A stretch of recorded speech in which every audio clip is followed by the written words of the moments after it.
Hello guys, আসসালামু আলাইকুম। আশা করি সবাই ভালো আছেন। তো আমিও ভালো আছি, আপনাদের দয়ায় অনেক অনেক ভালো আছি।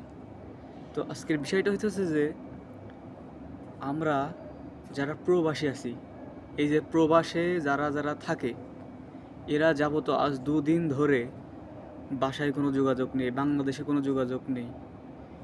আসলে আপনারাই বলেন, এটা কি ঠিক? বাংলাদেশে কি কারণে নেটওয়ার্ক সার্ভিসটা বন্ধ করে দেওয়া হয়েছে?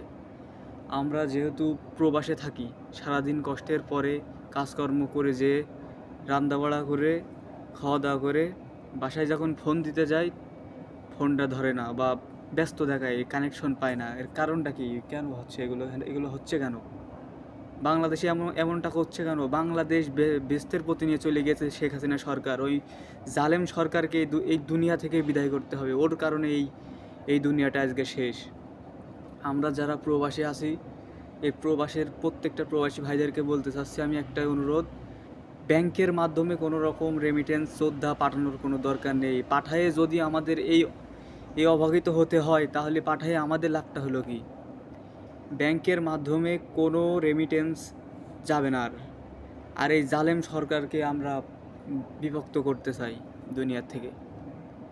তো প্রত্যেকের প্রতি একটাই আশা, আসলে এই জালেম সরকার বাংলাদেশকে জ্বালিয়ে পুড়িয়ে শেষ করে ফেলে দিচ্ছে।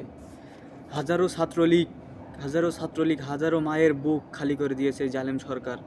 হাজারো ভালো ভালো হুজুর বক্তা, প্রত্যেকটা মানুষ, প্রত্যেকটা ক্ষণে ক্ষণে ক্ষণে ক্ষণে এই জালেম সরকার সব কিছু নষ্ট করে দিতে যাচ্ছে। এই জালেম সরকারের পতন চাই আমরা। তো বেশি কথা বলতে চাই না, কারণ দিনকাল ভালো না। এতটুকু বলতে চাই, আমার কথার মধ্যে কোনো ভুল হয়ে থাকলে ক্ষমা করে দেবেন। আসসালামু আলাইকুম।